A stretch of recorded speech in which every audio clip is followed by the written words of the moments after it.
Hello everyone. Welcome to YPA Bharat Youth Power Academy. Let us begin class of Current Affairs class of 30th July. The first article is related to Guru Purnima celebrations and its significance. Guru Purnima, also known as Vyas Purnima, it is a significant festival dedicated to spiritual and academic teachers. On this occasion, individuals remember and express their gratitude to their gurus. This festival holds a special importance for the followers of Buddhism as Lord Gautam Buddha delivered his first sermon on this very full moon day after achieving enlightenment. तो जब गौतम बुद्ध को ज्ञान प्राप्त हुआ था उसके बाद इन्होंने अपना जो पहला जो टीचिंग्स थी उनको दिया था तो इसका जो सिग्निफिकेंस है वो न सिर्फ हिंदू मैथोलॉजी में बल्कि बुद्धिज्म में भी है और ये जो इवेंट था it played a important role और lord Buddha traveled from Bodh Gaya to Sarnath and there he delivered his teachings leading his followers to worship him on this auspicious day और जैनिज्म में भी इसका काफी सिग्निफिकेंस है अगर Hinduism की बात करें तो traditionally it is dedicated to sage Vyasa who is one of the greatest gurus of ancient India. He is credited with compiling the four Vedas, composing Mahabharata, Purans, and the Srimad Bhagavatam. तो Hinduism में significance है वेद व्यास को dedicated है उन्होंने four Vedas लिखे थे महाभारत पुराण श्रीमद् भागवतम ये लिखा था और इसके अलावा बुद्धिज्म में काफी सिग्निफिकेंस है साथ ही साथ इसका जो है वो जैन जो लोग हैं उनमें भी इनका जो है वो एक स्पेशल जो है वो इसको डे सेलिब्रेट करते हैं ये बुद्धिज्म की बात करें तो ये जो ओकेजन होता है इसको धर्म डे भी कहा जाता है and it commemorates the first sermon delivered by Lord Buddha at Sarnath. Yeah, this sermon is also known as Dhammchak Pavatan Sut, that is setting in motion the wheel of Dharma.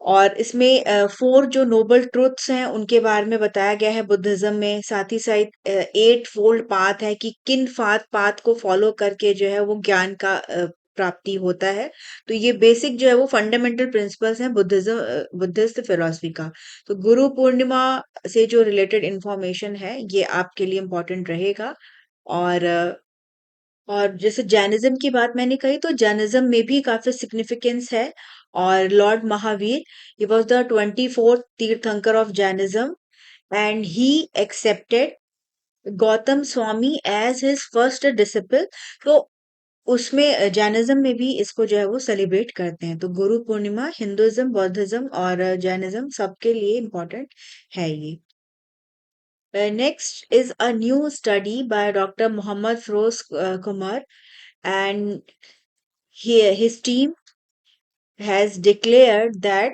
the decline of Harappan civilization occurred due to abrupt climate change around 4200 years ago. तो ये जो team है they have analyzed the pollen and spores from the sediments core recovered from Deoria Tal in the Garhwal Himalayas and the researchers reconstructed past vegetation dynamics and hydroclimate variability and the study found that there was an abrupt increase in the oak pine ratio around 4250 calorie year pp indicating a short lived dry climate event corresponding to the globally recognized 4.2 thousand years event तो ये जो team है इन्होंने काफी researches की हैं और जो पॉलेंस वगैरह जो मिले जो फॉसिल्स होते हैं जो सेडिमेंट्स होते हैं उनसे जो है वो उनको लिया जाता है फिर उसका पूरा एक एनालिसिस करते हैं साइंटिफिक तरीके से फिर बताते हैं कि क्या पास्ट में क्या सिचुएशन रही होगी क्या क्या चीजें जो हैं वो हुई हैं और ये जो डेटिंग का प्रोसेस होता है इसको जो है वो रेडियो कार्बन डेटिंग इसका किया गया और ये परफॉर्म किया गया at the centre for applied isotope studies in university of Georgia USA और उसके बेसिस पे इन्होंने ये सारा जो है वो इंफॉर्मेशन प्रोवाइड किया है। और इसमें ये जो स्टडी है ये हाईलाइट करती है the value of Himalayan lake record such as Nachiketa Tal. तो जैसे कि जो ताल के जो नेम है, जो लेक्स के नेम है, ये किस स्टेट में है, ये भी पूछे जा सकते हैं। चरखा ताल, देवर ताल, एंदोरिया ताल की मतलब इनका क्या जो है वो इनका भी एक वैल्यू रहा है। और उस टाइम पे जो मॉनसून में जो वेरिएबिलिटी हुई थी उसको भी इन्होंने जो है वो इनके जो सैंपल्स हैं उनको कलेक्ट किया, स्टडी किया और उसके बेसिस पे भी फर्दर जो है वो इंफॉर्मेशन प्रोवाइड किया है। तो क्लाइमेट चेंज की वजह से जो हड़प्पन सिविलाइजेशन थी उस पे इफेक्ट काफी पड़ा था। Next article is related to satellite and geospatial monitoring in Ladakh. In Parliament, Government of India has informed that it is utilizing satellite and geospatial technologies to monitor glaciers, glacial lakes, snowfall, water resources, and landslides in the Union Territory of Ladakh. Several satellite based projects have been undertaken over the last 5 years from 2021 to 26 to address these objectives through collaboration with ISRO, other state agencies and institutions. तो इसमें जो government है इन्होंने inform किया है कि जो की प्रोजेक्ट्स हैं जैसे कि लद्दाख में जो प्रोजेक्ट्स चल रहे हैं उनसे रिलेटेड इंफॉर्मेशन भी पूछी जा सकती है। इसमें बताया गया the cryosphere science and application program. It is an ongoing ISRO initiative to monitor slow and glaciers of the Himalayan Karakoram region, including Ladakh, in partnership with other agencies and research institutions. The Ladakh Specific Modeling and Space Applications LAMA project, तो ये जैसे project का नाम दे के भी पूछा जा सकता है कि लामा प्रोजेक्ट, ये भी इसरो इसको एग्जीक्यूट कर रहा है और department of science and they are focusing on developing a weather forecasting model, rainfall alerts and hydrological simulations. The satellite integrated landslide assessment and alert system, this is SILAS, under ISRO's disaster management support program, and it is have started since in 2023, and it is also using satellite data in Ladakh and generate village wise landslide alerts। तो ये काफी सारी जो चीजें हैं ये लद्दाख की जो क्लाइमेट है उसको स्टडी करने के लिए चल रहा है। और इसके अलावा national hydrology project, it is sponsored by Ministry of Jal Shakti's Department of Water Resources, river development, glacial lake mapping, glacial lake outburst, flood risk assessment. Additionally, Geo Ladakh project, it has title given Spatial Data Infrastructure Geoportal with Allied Database Development for UT Ladakh. It has been executed by ISRO to create the Geo Ladakh Geo Portal। तो ये भी एक database जो है ये तैयार कर रहे हैं पूरा। तो जो नेम्स हैं जैसे कि सिलास प्रोजेक्ट हुआ या ये आपका लामा प्रोजेक्ट हुआ, ये प्रोजेक्ट का नाम और एरिया का नाम जो है ये दोनों को कोरिलेट करके एग्जामिनेशन में पूछा जा सकता है। तो आप चैनल पे हमसे ज़्यादा से ज़्यादा कनेक्ट होइए और डेली आपको आपके एग्जामिनेशन पॉइंट ऑफ व्यू से जो भी रिलेवेंट इंफॉर्मेशन होती है वो हम लोग प्रोवाइड करते हैं। करंट अफेयर्स मैगजीन्स को you can download from our YouTube description. वहाँ पे we share the link and you can download the PDF and kindly study it. These magazines are very important for your examination purpose। और अगर आप daily इसको पढ़ते हैं तो आपका जो करंट अफेयर्स है वो काफी स्ट्रांग हो जाएगा, आपको एग्जामिनेशन में प्रॉब्लम्स फेस नहीं करनी पड़ेंगी। Then next data is related to Pradhan Mantri Schools for Rising India, that is PM Shri scheme. It is a centrally sponsored scheme designed to strengthen over 14,500 schools nationwide. The government has informed that currently 13,092 schools, including those run by KVS, NVS, and NCRT, have been selected as PM Shri School across various states and union territories. The PM Shri School, these are envisioned to embody all initiatives of the National Education Policy 2020, and they serve as exemplary models and provide leadership for surrounding schools. The timeline for the implementation of PM scheme spans from the academic year of 2022-23 to 26-27. और ये PM Shri जो योजना है ये काफी important है, और जो एनईपी इंट्रोड्यूस हुआ था 2020 में उसको ये जो है वो फॉलो करते हैं। कैसे स्कूल्स को में जो लर्निंग है उसको और कंसेप्चुअल बनाया जाए, होलिस्टिक बनाया जाए, स्किल बेस्ड अप्रोच को लेके ये पूरा जो करिकुलम है हमारा एनईपी 2020 का ये फोकस करता है। और पीएम श्री स्कूल जो है ये स्कूल सिस्टम को और स्ट्रेंथन करने के लिए वर्क कर रहे हैं, और जो भी रिकमेंडेशंस हैं उनके बेसिस पे ये स्कूल्स में एक मॉडल इंस्टीट्यूशंस के तौर पे डेवलप कर रहे हैं। तो ये इंफॉर्मेशन जो है वो लोकसभा में प्रोवाइड किया गया। Then in the parliament, government informed that Bhabha Atomic Research Center, that is a center and research and development unit of the Department of Atomic Energy, it contributes to nuclear medicine through clinical patient service units at the Radiation Medicine Center in Mumbai and radiation medicine research centre in Kolkata. तो ये जो दोनों centres हैं इनके जो location है ये important रहेंगे। दे offer diagnostic and therapeutic services for cancer treatment. Additionally, Variable Energy Cyclotron Center, another R&D unit of the Department of Atomic Energy, operates a 30 MeV medical cyclotron for commercial production of radioisotopes and radiopharmaceuticals that are used in cancer diagnostic। जो cancer therapy होती है उसमें जो diagnosis के लिए और treatment के लिए जो है वो रेडिएशन का यूज किया जाता है। तो ये जो भी सारी चीजें हैं ये बीआरसी और उनके जो अदर इंस्टीट्यूट हैं उनके कोलैबोरेशन से जो है वो हो रहा है, ये इंफॉर्मेशन प्रोवाइड किया गया है। Tata Memorial Center.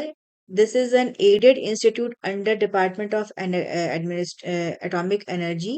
ये इनके एडमिनिस्ट्रेटिव कंट्रोल में आता है, और इन्होंने भी several diagnostic and therapeutic services जो है वो इंक्लूड किया है न्यूक्लियर टेक्नोलॉजी का यूज करके, जिससे कैंसर के अगेंस्ट जो है वो फाइट ये इंस्टीट्यूट जो है वो कर रहे हैं। Then government has informed that ये जो services हैं they include gamma camera units with associated radio pharmacy labs।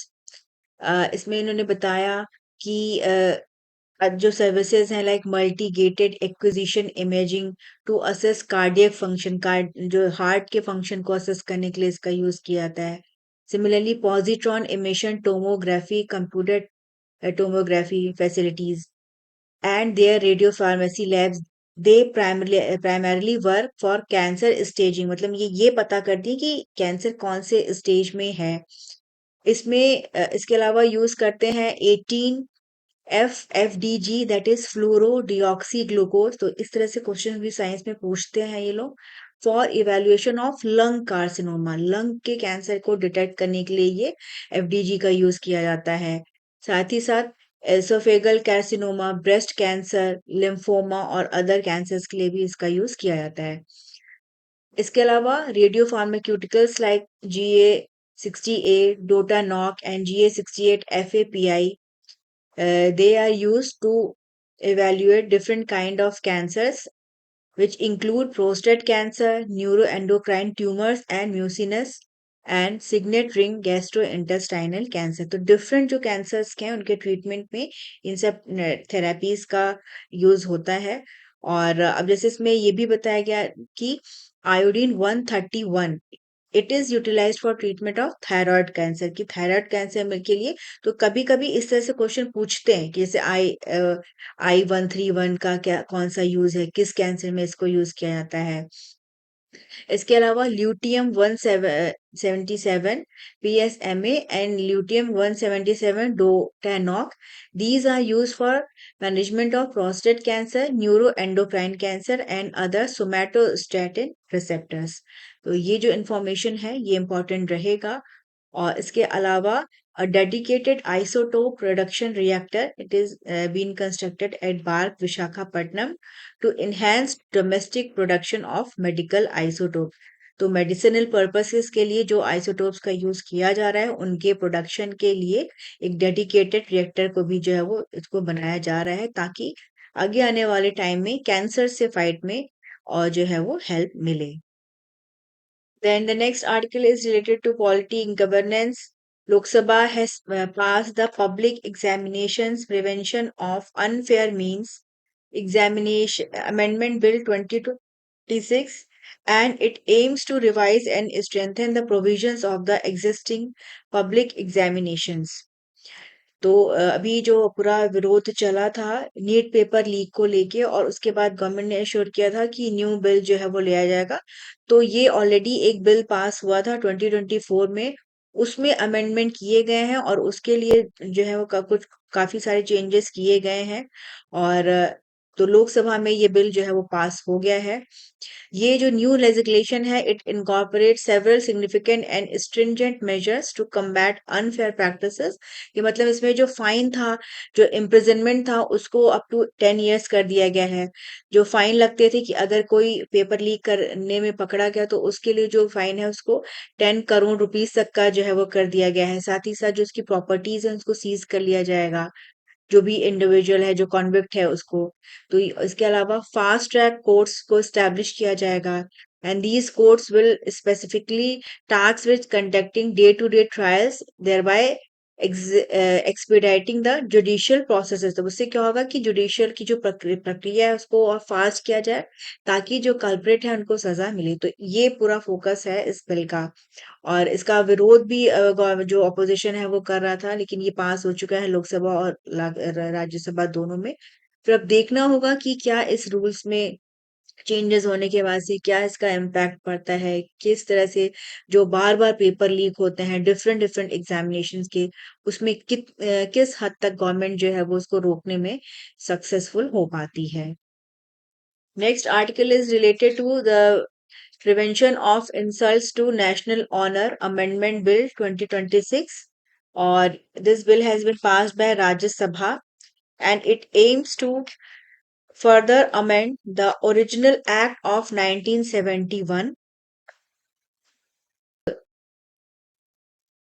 जो original prevention of insults to national honour act of 1971 था। It establish provisions to safeguard the respect due to the national flag, constitution and Janagana Mana. तो जो new bill है इसमें अगर कोई deliberately insult करता है मातरम का, तो ही और she will face the same punitive measures as those outline in the existing law. तो जो इन पे लागू होता था अब वो वंदे मातरम पे भी लागू होगा। तो ये बिल भी राज्यसभा में पास हो चुका है। और वंदे मातरम की बात करें तो it was originally composed in 1875 by Bankim Chandra Chattopadhyay. Last year we have celebrated 150th year of Vande Mataram, and there are many controversies also related to its rendition and length.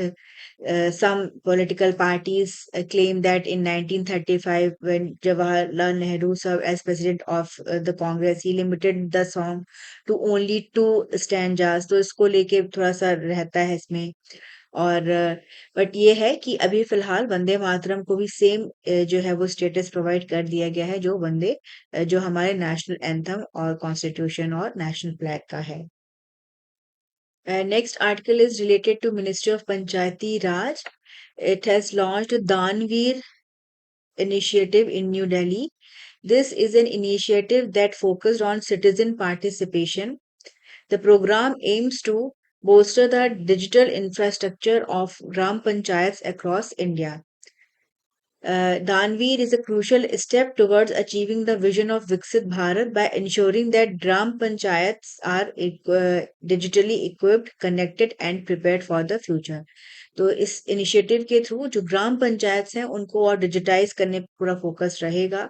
और एक कैसे जो है वो जो ग्राम पंचायत हैं उनको और डेवलप किया जाए, इंटीग्रेट किया जाए डिजिटली। और इसके लिए जो है वो ये इनिशिएटिव इंटीग्रेट करता है Meri Panchayat app with the digi heart market place that allows the donors to select from pre-approved computer bundles that align with specific technical requirement defined by each state। जो हर स्टेट में जो है वो इसको अभी लागू किया जा रहा है। और जो लोकल सेल्फ गवर्नेंस है विलेजेस का इन रूरल इंडिया, उनको स्ट्रेंथन करने के लिए ये पूरा सिस्टम वर्क कर रहा है। तो दानवीर इनिशिएटिव जो है ये इंपॉर्टेंट रहेगा। ये पूछ सकते हैं कि कौन सी मिनिस्ट्री से रिलेटेड है, क्या इसका एम है, ये कैसे जो है वो वर्क करता है डिजिटल इंफ्रास्ट्रक्चर को बेहतर करने में। Next article is related to Supreme Court grants posthumous relief to Manmohan Singh in coal block allocation scam. कल जो सुप्रीम कोर्ट है, it granted posthumous relief to former Prime Minister Dr. Manmohan Singh by agreeing with two back-to-back closure reports filed by the CBI in 2014 which had given him a clean sheet. तो मतलब इसमें जो है उनको clean chit दे दिया गया है। Court ने कहा है कि there was insufficient material or good reason to register a corruption case against him in connection with the coal block allegation scam. तो ये स्कैम काफी इरप्ट हुआ था 2012 में। कोलगेट था ये, और इसमें रिपोर्ट्स में रिवील किया गया था कि इरेगुलरिटी हुई है कोल माइनिंग के लाइसेंसिंग में बिटवीन 1993 एंड 2010। सीएजी का एस्टिमेट था कि आर्बिट्ररी एलोकेशन प्रोसेस की वजह से जो गवर्नमेंट है उसको काफी लॉस हुआ है। तो इस केस में इनको जो है वो क्लीन चिट मिल गया है। और अगर बात करें डॉक्टर मनमोहन सिंह की, तो ये दिसंबर 2024 में इनका डेथ हो चुका है। The next article is related to launch of Machilipatnam. Machilipatnam is the seventh of eight anti-submarine warfare shallow water craft currently under construction. It is being built by Cochin Shipyard Limited for Indian Navy, and yesterday it was successfully launched. The Ministry of Defense announced that Machilipatnam is specifically equipped for advanced underwater surveillance, anti-submarine warfare operations, and low-intensity maritime operations, in addition to possessing sufficient mine warfare capability. तो ये anti submarine warfare shallow water crafts क्या होते हैं? These are quite vital assets for modern navies, particularly for nations with extensive coastline. These are specialized vessels and they operate effectively in complex and congested water where large destroyers and frigates might face operation। मतलब जहाँ पे बड़ी बड़ी जो ships हैं वो नहीं जाती हैं, इनका लिमिटेशंस होता है, जहाँ पे वल्नरेबिलिटी हो वहां पे ये जो शैलो वाटर क्राफ्ट्स हैं इनको सेंड करके जो है वो एक स्ट्रेटेजिक बेनिफिट जो है वो इसका मिलता है। और अभी इंडियन नेवी जो है it is currently focusing on acquiring such crafts align. इनका एक ब्रॉडर विजन है to enhance its blue water and brown water capabilities. Blue water क्या है? ओपन ओशन जो पूरा समुद्र है, और ब्राउन वाटर का है क्या है? जो कि कोस्टल और रीजनल जो वाटर होता है उसको ब्राउन वाटर कहा जाता है। तो जैसे ये दोनों टर्म्स हैं ये भी इंपॉर्टेंट रहेंगे, और इससे जो मैरीटाइम सिक्योरिटी है वो हमारी और एनहेंस होगी। इंडिया का जो रिलायंस है फॉरेन डिफेंस सप्लायर्स पे वो भी कम होगा, डोमेस्टिक टेक्नोलॉजी इनोवेशन होगा, और इंडियन इकोनॉमी के लिए भी इससे बूम मिलेगा, जॉब्स क्रिएट होंगी, और एक इंडस्ट्रियल बेस जो है वो भी और स्ट्रांग होगा। तो ये है इंफॉर्मेशन। और आप हमसे चैनल पे ज्यादा से ज्यादा कनेक्ट होइए, चैनल को लाइक करिए, सब्सक्राइब करिए। हमारी मंथली मैगजीन सीरीज भी काफी इंपॉर्टेंट है। क्विक रिवीजन के लिए हमारी फटाफट सीरीज है। इसके अलावा करंट अफेयर्स के अलावा शॉर्ट्स आते हैं डेली, साथ ही साथ जो इम्पोर्टेंट टॉपिक्स हैं उनमें भी हमारे वीडियोस हैं, तो आप उनको देखिए और उनमें आपको रेलिवेंट इंफॉर्मेशन प्रोवाइड किया जाता है आपके एग्जामिनेशन से related. The next information is related to India's first Department of Military Medicine. It was inaugurated in Lucknow by virtually inauguration takes place by Defense Minister Rajnath Singh. Uh, at the Command Hospital Central Command in Lucknow. तो ये एक काफी significant development है as it is India's first dedicated academic and operational department focused exclusively on military medicine। तो ये military medicine पे पूरा work जो है वो करेगा। और चूंकि यूपी का ये इन्फॉर्म से रिलेटेड न्यूज़ है, और यूपी पीसीएस का एग्जाम दिसंबर में होने वाला है, तो उसमें भी पूछा जा सकता है ये इससे रिलेटेड इंफॉर्मेशन कि कहाँ इनॉग्रेशन हुआ इसका। तो ये एग्जाम पीसीएस के लिए ये इम्पोर्टेंट रहेगा। And the next information is related to Corsia. Corsia is carbon offsetting and reduction scheme for international aviation. It is a crucial global framework established by International Civil Aviation Organization, and its primary objective is to manage and reduce carbon emissions stemming from international aviation activities. ये जो mechanism है ये एक market based mechanism है जो कि encourage करता है एयरलाइंस को कि ये जो अपना एमिशन है उसको में कमी लाएं बाय परचेजिंग कार्बन क्रेडिट। और इसके बारे में इंफॉर्मेशन दिया पार्लियामेंट में गवर्नमेंट ने कि इंडिया जो है वो इसका पार्ट है और इस पे जो है वो पूरा वर्क कर रहा है। इसके थ्रू ये जो स्कीम है it involves monitoring reporting and verification of emissions from international flight. जैसे कि हमें पता है कि जो भी फ्लाइट्स होती हैं उनसे भी काफ़ी एमिशन होता है जिसकी वजह से जो है वो पॉल्यूशन होता है। तो अ, जो एयरलाइंस हैं उनको एक बेसलाइन एमिशन दिया जाता है जिसको कि इनको जो है वो उससे ज़्यादा फिर नहीं करना होता है एमिशन। और इनका पूरा एक फ़ोकस है कि इंटरनेशनल एविएशन को कार्बन न्यूट्रल ग्रोथ जो है वो करना। और जो एवरेज लेवल ऑफ एमिशंस था 2019 में उससे जो है वो ज़्यादा ना हो। तो ये है और इसी के लिए ये वर्क करता है। तो कॉर्सिया से रिलेटेड इंफॉर्मेशन पूछ सकता है कि ये कॉर्सिया क्या है या इंटरनेशनल सिविल एविएशन ऑर्गेनाइजेशन क्या है, कैसे ये वर्क कर रहे हैं to reduce the emissions from the international flights. तो ये इम्पोर्टेंट रहेगा। फिर 29 जुलाई को इंटरनेशनल टाइगर डे सेलिब्रेट किया गया across the world, and this day is important to raise awareness about tiger conservation, protecting its natural habitat, and addressing the declining number of wild tigers. और ये day हम celebrate करते हैं during the 2010 Saint Petersburg tiger summit. Leaders from 13 tiger range countries including India adopted the ambitious T into two goal. इसका aim था कि जो global tiger population है उसको हमें डबल करना है बाय द ईयर 2022। और जो 2010 में जो टाइगर पॉपुलेशन था वो ओनली 3200 था। रीसेंट जो एस्टिमेट्स है according to them approximately 5711 wild tigers now remain world wide. So there has been an increase of 78% since 2010। तो जो टाइगर्स हैं इनके जो पॉपुलेशन में है उनमें इंक्रीज हो रहा है। और इंडिया की अगर हम बात कर रहे हैं तो India is a global leader in tiger conservation.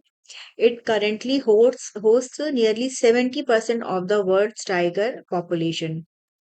और इंडिया में टेक्नोलॉजी के थ्रू इनको मैनेज किया जाता है मॉनिटर किया जाता है। रोबस्ट कम्युनिटी पार्टिसिपेशन है जिसके थ्रू हमारा प्रोजेक्ट टाइगर भी था जो कि स्टार्ट हुआ 1973 में।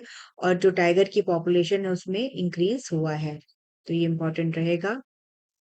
इसके अलावा यूपी से रिलेटेड इंफॉर्मेशन थी। यूपी जो गवर्नमेंट है they are also working to boost tiger conservation efforts. और अभी कई सारे प्रोग्राम हुए रानीपुर टाइगर रिजर्व उत्तर प्रदेश में।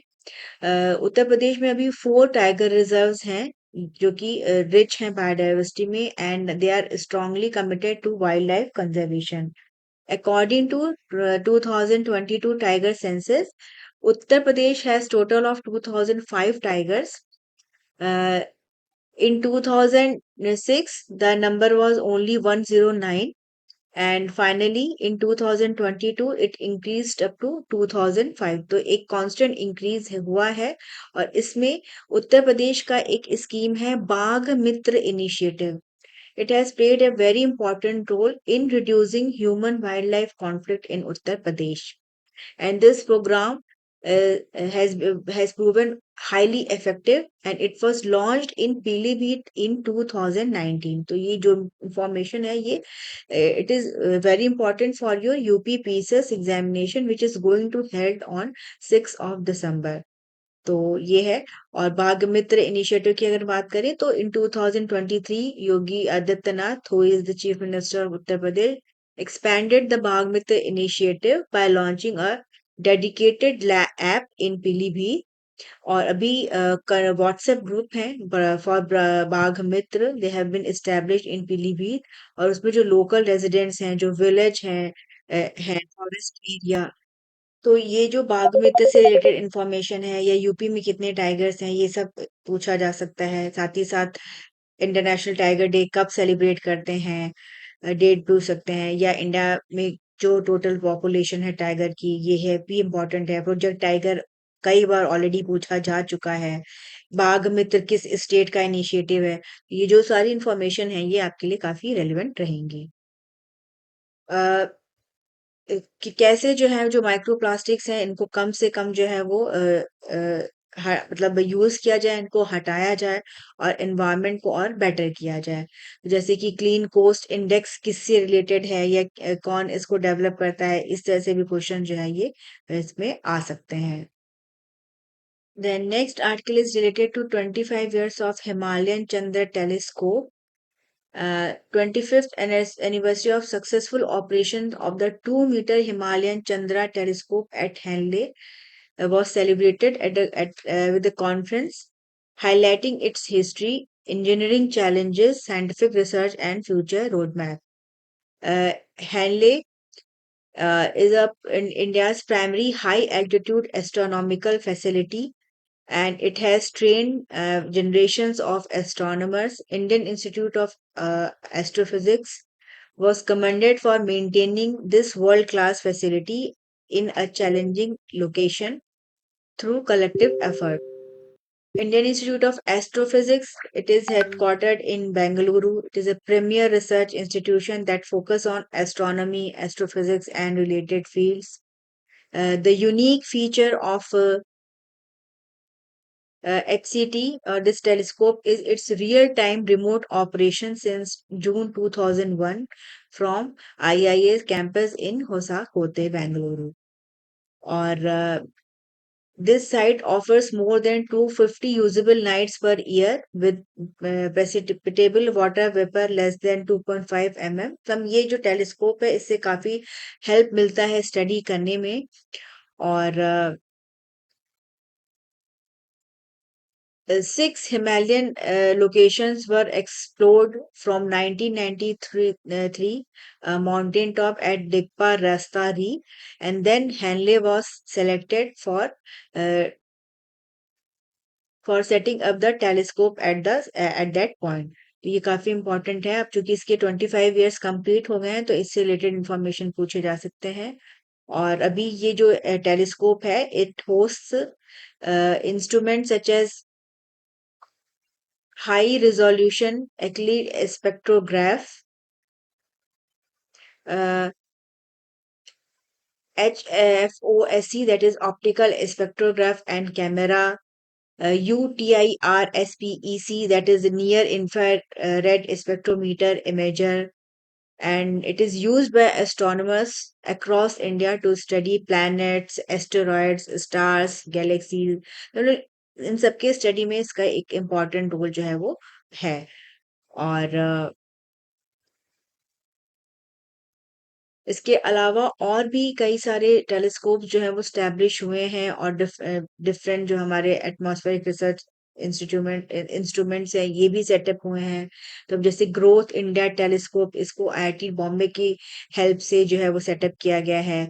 गामा रे टेलीस्कोप मेस हैगार है, इसको बार्क और टीएफआर की हेल्प से एस्टेब्लिश किया गया है। तो ये काफी एक इम्पॉर्टेंट टॉपिक रहेगा। इससे रिलेटेड क्वेश्चन जो है वो पूछे जा सकते हैं। अब जो हैनले डिस्ट्रिक्ट है ये लेह डिस्ट्रिक्ट में है। हैनले जो है ये लद्दाख के लेह डिस्ट्रिक्ट में है। इसका एलिवेशन क्या है, ये लगभग 4500 मीटर पे है। And this is one of the world's highest sites of for optical astronomy. यहाँ पे काफी एक्सट्रीम वेदर रहता है, ड्राई कोल्ड डेजर्ट क्लाइमेट है यहाँ पे। तो ये सारी चीजें इंपॉर्टेंट रहेंगी। और Henley Dark Sky Reserve. It is India's first. It was India's first. Was officially notified in 2023 to limit artificial lighting and support long-term astronomy. और ये जो साइट है, इसमें प्लान है कि आगे फ्यूचर में और भी टेलीस्कोप्स लगाए जाएंगे ताकि इंडिया का जो रोल है ग्राउंड बेस्ड एस्ट्रोनॉमी में और वो बेहतर हो सके। तो ये जो टेलीस्कोप से रिलेटेड इंफॉर्मेशन है, ये काफी ऐसे मतलब इम्पोर्टेंट है, पूछी जा सकती हैं ये। और साथ ही साथ डार्क स्काई रिजर्व कहाँ है, सिंपल लोकेशन भी पूछा जा सकता है। तो इसको आप जो भी इसके एस्पेक्ट्स हैं, इसको अच्छे से और स्टडी करके इसको लर्न कर लीजिएगा। Then last is the news related to sports. As we know that Commonwealth Games 2026 ये चल रही हैं ग्लासगो में, और इंडिया ने काफी सिग्निफिकेंट माइलस्टोन अचीव किए हैं। Kulveer Singh, he has made history by becoming the first Indian athlete to secure a medal in the men's 10,000 meter race, and there he earned a silver medal. And in weightlifting, Harjinder Kaur added another silver medal to India's tally in women's 69 kilogram category. This is India's seventh medal from eight weightlifting events contested in Glasgow, and Kaur's second consecutive gold medal following her bronze in Birmingham 2022। तो जैसे इसमें आपको पता चल गया कि last Commonwealth games था वो बर्मिंघम में हुआ था 2022 में। नेक्स्ट भी पूछा जा सकता है, ये नेक्स्ट जो है वो इंडिया में होना है, अहमदाबाद में होगा, तो वो भी इम्पोर्टेंट रहेगा। तो ये आज का सारा करंट अफेयर्स था, और we will meet in our next class.